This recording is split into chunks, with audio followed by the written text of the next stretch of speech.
News this morning, homeowners in one eastern Kentucky county face a hurdle as they recover from historic flooding. And a Kentucky search and rescue team reminds everyone to stay safe as they explore the outdoors during the fall season. Dedicated to eastern and southern Kentucky, this is WYMT Mountain News This Morning.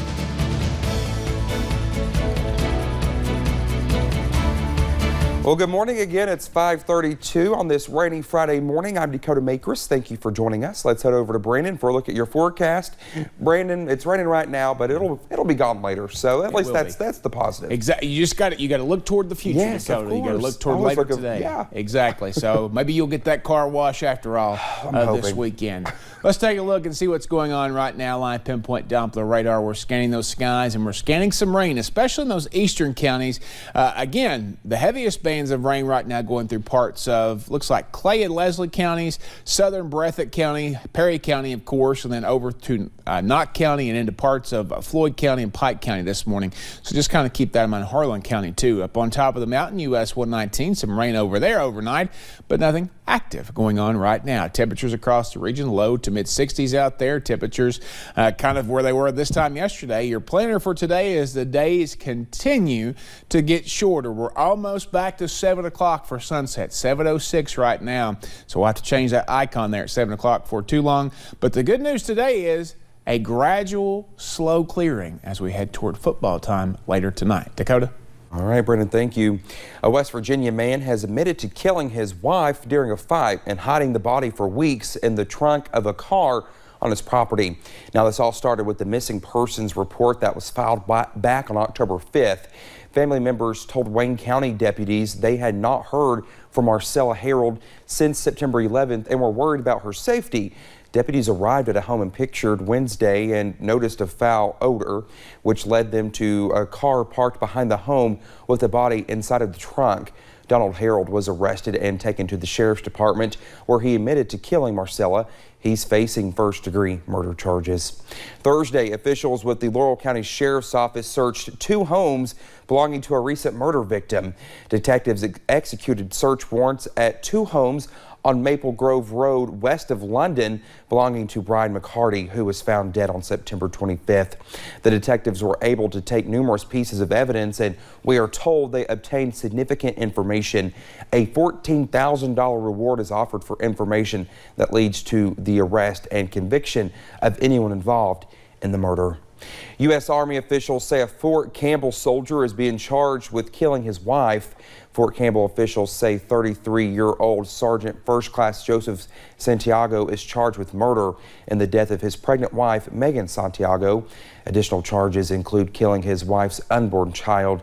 No further information was released. A trial began Wednesday for the first of 4 former Kentucky deputy jailers who are accused of an inmate's death back in 2018. Former Boyd County Detention Center Sergeant Brad Roberts is charged with manslaughter. Additional charges include criminal abuse and the death of 40-year-old Michael Moore. Court documents revealed jurors saw videos showing snippets of the last hours of Moore's life. The video showed him being thrown into a chair, body slammed on the floor, and falling from the top bunk of his bed.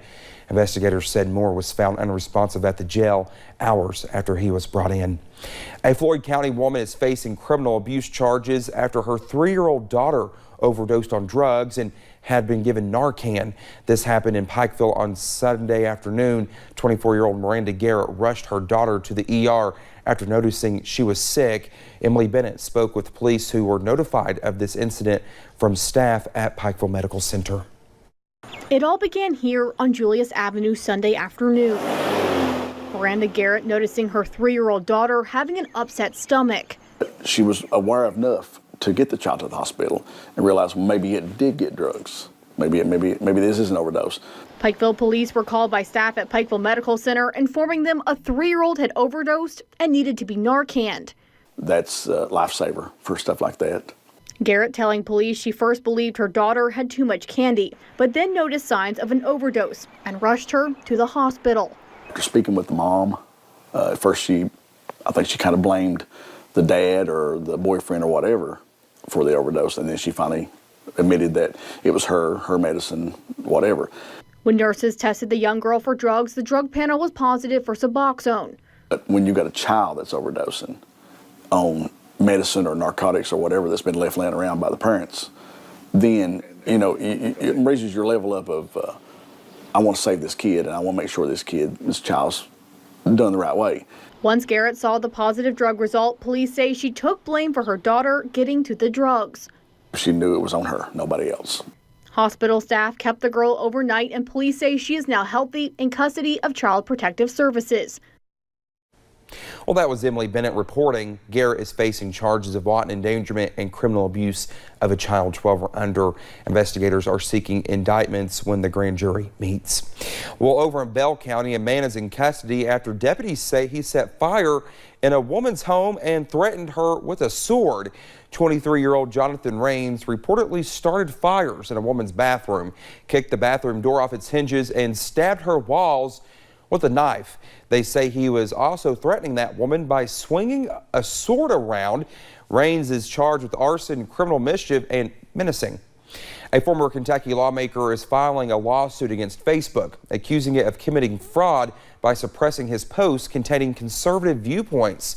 Eric Dieters is a former lawmaker in Ohio and northern Kentucky.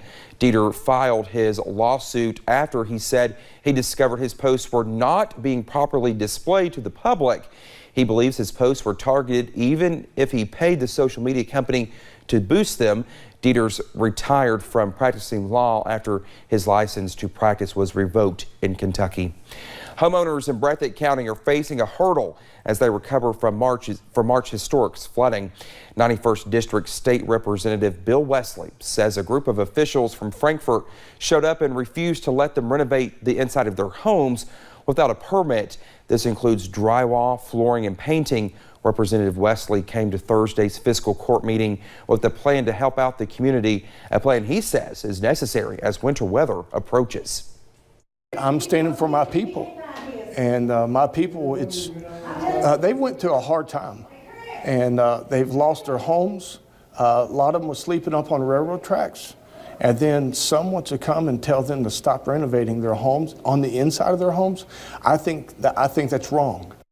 Now, the representative also says Breathitt County will hold a public meeting on November 23rd to discuss adopting all roads.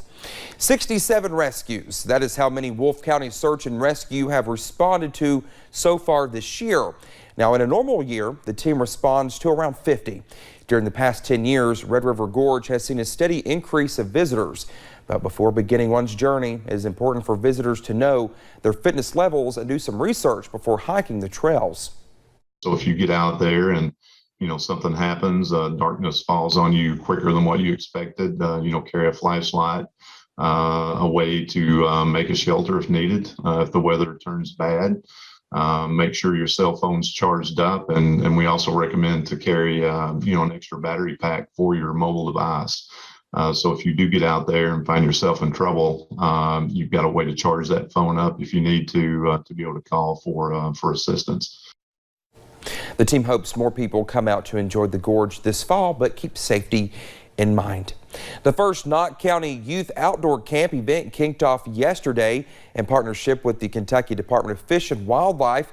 The event is being held at the Mind Made Adventure Park, hosting a limit of 25 children ages 9 to 15. The event will feature 3 stay-in safety, side-by-side safety, survival and first aid, gun safety, and hunting safety. Knott County Judge Executive Jeff Dobson says they are already planning to expand. We want to get a little more involvement with the maybe the lake, do a little boulder education, learn them some boulder skills, along with their hunting skills and outdoor survival safety skills that they'll be learning here this weekend. The camp will continue until Saturday. Dobson says they encourage parent participation. Thursday marked day 2 of the 40th annual Jenny Wiley Festival in Prestonsburg, and there was a good day, a good crowd. WYMT's Jordan Mullins talked to organizers about vendors about the excitement of being back at the festival after last year's not so normal festivities. The Jenny Wiley Festival is back in action for its 40th year after last year's less than normal circumstances. We did have it last year. It was wasn't quite as like normal, but this year we're doing great. If last night is a sign of what we're going to have this week, it's going to be a good week. And after returning with a bit more normalcy this time around, the festival is happy to have a new title. We are the longest continuous festival in Eastern Kentucky since a lot of people canceled either last year or this year. So we're pretty proud of that.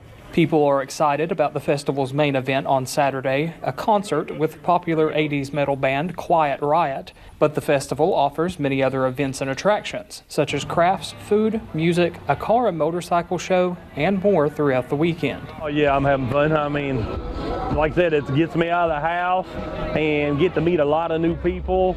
And some of the people we meet, we actually become friends with. Creating a buzz throughout the mountains by sparking local economies and getting folks out of the house this fall. It's really good to be here today, especially where I'm from, and seeing the locals and everything, and seeing the people that from here, and it's good to be here. To catch up with friends or just for some deep fried fair food. In Prestonsburg, Jordan Mullins, WYMT Mountain News. Well, Alan says the festival has seen a good turnout in its first 2 days, and he expects anywhere from 10 to 15,000 people for the Quiet Riot concert on Saturday night. Well, still on the way, superheroes and villains walk the streets of a major U.S. city for the first time since the pandemic began. Rain chances start to wrap up across our region just in time for the weekend. I'll track them for you in the full forecast in about 3 minutes.